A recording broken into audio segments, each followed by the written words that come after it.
Hello? Okay, this is my third time attempting to record this because it's just everything is not working today. I don't know what it is. Okay, today I have 3 stories. I'm gonna speed run now. I'm gonna speed run 3 stories. One story is about how New York Times is suing ChatGPT, and then ChatGPT is countersuing them. That is all about AI. And then we have another story about how AI robots, humanoid robots are here, baby. And then finally, we're gonna wrap it up with how AI was used and abused. Okay, abused to pull a bunch of families out of a nice Willy Wonka immersive experience. Stay tuned. Let's get into it. First, let's talk lawsuits. Obviously, you probably know that the New York Times is suing OpenAI for being trained on copyright material, right? This is the issue that has been kind of waging for a while. The New York Times is saying that its articles have been used to train this chatbot. And ChatGPT is not alone. Microsoft is also in on this lawsuit. However, the latest buzz on the street is that New York Times hacked the GPT in order to yield some of these results they're using in court as proof that it is copyrighted material.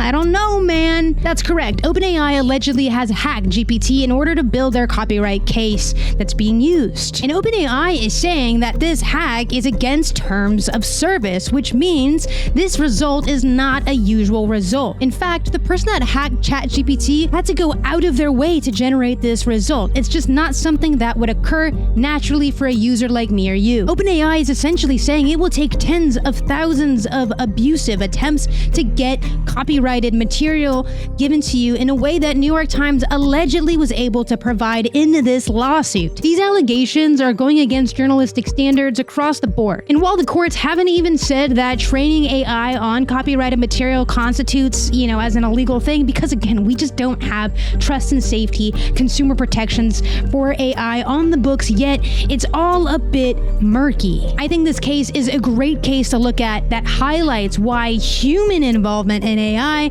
is something I think that's going to be much more of an issue than AI in general. Because I've been saying it for a while. It's not necessarily the AI that's the problem, it's the human that's operating it. But again, I'm going to throw it back to you guys. What says you? Do you think OpenAI is totally at fault here, or is it New York Times going out of their way to abuse the system? Is the system bad? I don't know. Let me throw it back to you guys. I'm genuinely curious what you're thinking.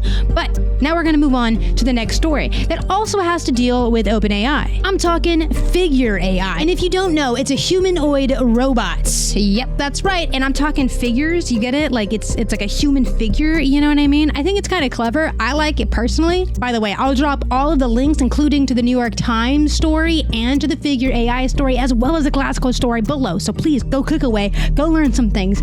Don't take it from me. Go do your own research, I guess. I don't know. Back to the story. You see, Figure.ai has raised $675 million to expedite their timeline of production. Yeah, that's right. It's a big number, guys. And it's these companies right here that have invested, and you might notice some singular figures there as well. And it's a lot of people investing into this company. In fact, so many have invested into the company, they have now been valuated at $2.6 billion. That's right, billion with a B, folks. The whole company is centered around developing humanoid robots. The investment into the company will be used to expedite the timeline for, AI trainings, manufacturing, and of course, deploying more robots. Obviously. And you might have seen a video last month of a robot creating coffee. This is one of the Figure.ai robots.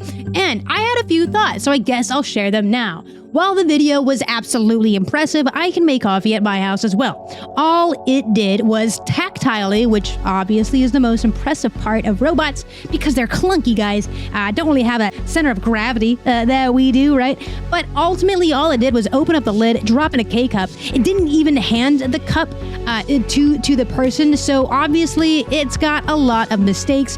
And the cool thing I think about this sort of robot is it learns from them. So ideally, with this investment, we're going to see a real growth in humanoid robots. That's right, they're scaling up production. You're going to probably see these humanoid robots be integrated in commercial use sooner than later. And I just have to ask, what do you guys think? Do you think you'll be having to deal with these robots on a daily for coffee, maybe even car salesmen, maybe bartenders? I don't know. The possibilities are, quite frankly, endless and a little terrifying.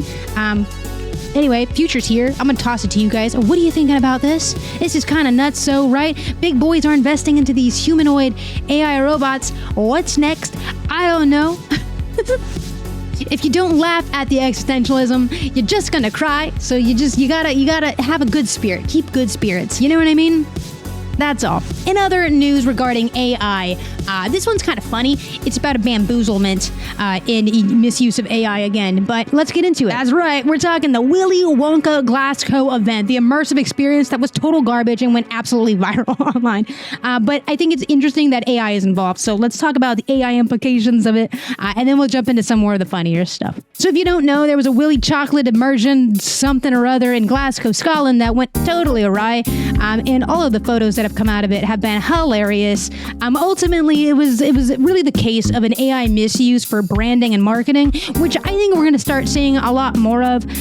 Essentially, AI was used to brand and market this event, and it did a really, really good job, too good a job, and it failed to deliver.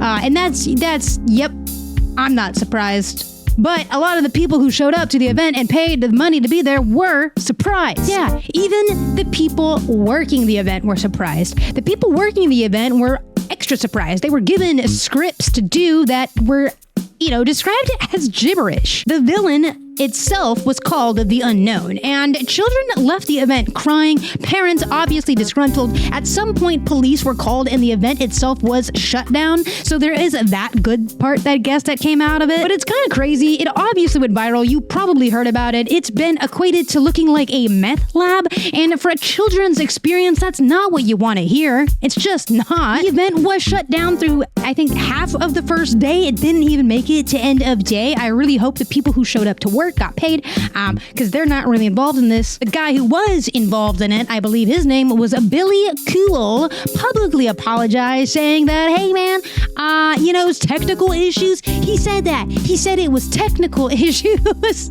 And it was mentioned that the attendees will be issued refunds if, I don't know, they were promised. I don't know if they're actually going to happen. Anyway, the hashtag Willy Wonka experience was absolutely made garbage and exacerbated by AI. And I think that's where the story needs to kind of end back on. As someone who worked in branding and marketing and content creation for corporations and social media, I think we're going to be seeing AI be leveraged by just everybody, including this guy named Billy, right? Look at these pictures. It's so bad. All he did was go buy like a gumdrop.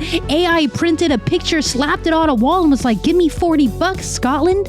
I think this is garbage. Unfortunately, I think we're going to see more and more scams like this pop up. So I wanted to talk about just a little bit of media literacy. I think it's really important. If you see something that looks too good to be true online, it probably is. Do a little bit of research. If you would have seen that it was at a warehouse, maybe do a little bit of due diligence. Has other events taken place at this warehouse? I think it's just really important to ask more questions going forward now more than ever. I really do. I think you need to be more curious. I'm not saying closed-minded. I'm just saying, lead with curiosity as you're moving into sort of this new realm of branding and marketing. So be careful out there, folks. That's all I got. What a hell of a week in AI, am I right? Anyway, bye.